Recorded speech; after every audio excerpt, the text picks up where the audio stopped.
A ideia aqui é falar um pouquinho a respeito do livro A Escola e o Conhecimento, Fundamentos Epistemológicos e Políticos, do Mário Sérgio Cortella.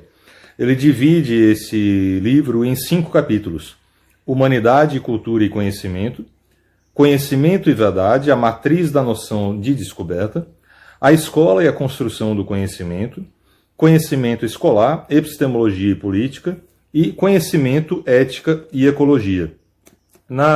Ele abre o primeiro capítulo destacando fundamentalmente em Humanidade, Cultura e Conhecimento a ideia de que o trabalho com educação, lidando com formação e informação, ele trabalha com conhecimento. Para ele é importante ressaltar que o conhecimento não se restringe à ideia de ciência unicamente. A ciência não atinge, para ele, a humanidade da mesma forma, com a mesma intensidade. A gente está imerso numa distribuição desigual e discriminatória.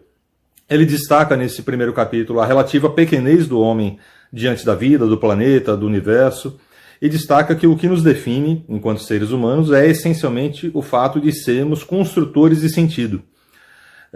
Ele fala da evolução humana, do desenvolvimento de suas habilidades de criar sentido, de produzir o seu lugar no mundo, e de estabelecer, nesse primeiro capítulo, o conceito de cultura, que é aquilo que é o mundo humano. Então, o que diferencia o homem nessa história toda da humanidade é exatamente o fato dele estabelecer uma ação transformadora consciente.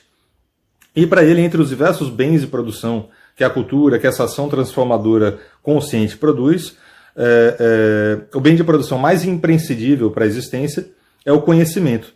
E junto a ela se coloca a educação, que é o veículo que transporta esse conhecimento produzido e reproduzido pela humanidade. No capítulo 2, denominado Conhecimento e Verdade, a matriz da noção de descoberta, ele destina esse trecho do texto a discutir as relações que nós estabelecemos com o conhecimento e as suas possibilidades de definir ele como verdadeiro. Destaca o objetivo de demonstrar que destaca como objetivo no texto e na busca pelo conhecimento o exercício de demonstrar que a ideia de verdade como a descoberta é um processo de construção.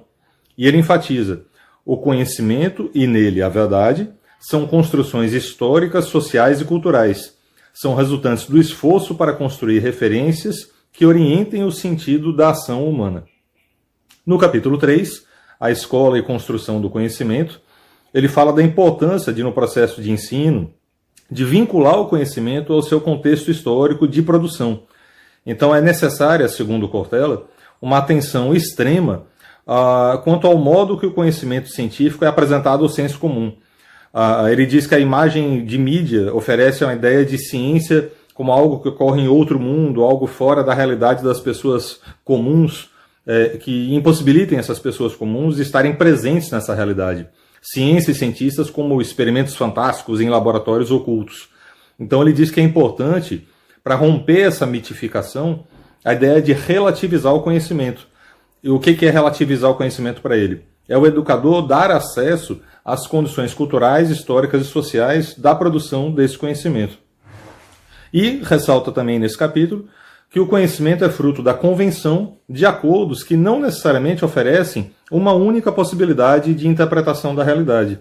A ciência está o tempo inteiro se renovando, se questionando, sempre buscando um processo de avanço.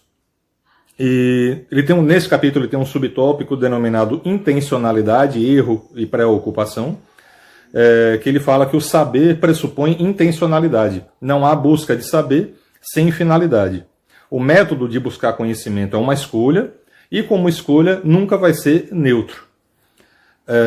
O capítulo 4, Conhecimento Escolar, Epistemologia e Política, fala sobre a relação sociedade-escola, e ele divide ao longo da história alguns apelidos circunstanciais que ele denomina para essa relação entre a sociedade e a escola, o entendimento de escola.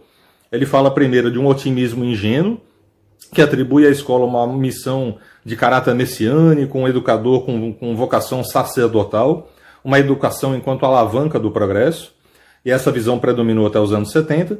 Entra em cena aí nessa época o pessimismo ingênuo, segundo ele, de uma escola, defendida o conceito de uma escola como reprodutora de desigualdade social, reprodução de uma hierarquia industrial, coordenadores, diretores, inspetores, e o pessimismo que ele chama aí por compreender a escola como unicamente discriminatória. Nos anos 80, o otimismo crítico, uma natureza contraditória das instituições sociais, educação com função conservadora e inovadora ao mesmo tempo, que reproduz injustiças, mas é um instrumento de mudanças. Por fim, no capítulo 5, conhecimento, ética e ecologia, ele destaca que é impossível falar de ética se não falarmos de liberdade. Diante da liberdade, ele traz 3 questões éticas que fundamentam as escolhas de qualquer pessoa e também no processo educacional, de formação do conhecimento. Quero, devo e posso.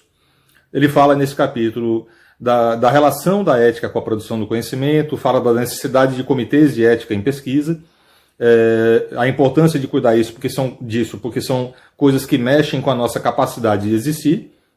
Ele destaca que não existe ninguém sem ética, que você pode dizer que alguém tem uma ética com a qual você não concorda, mas é impossível dizer que alguém, sendo livre, não tem a ética, porque ética é o modo como a pessoa compreende as 3 questões citadas: quero, devo e posso. E, por fim, ele fala que a pesquisa, a busca pelo conhecimento, deve ser sempre pautada pela lógica dessas 3 questões: quero, devo e posso. Esse é um resumo geral do texto do Cortella.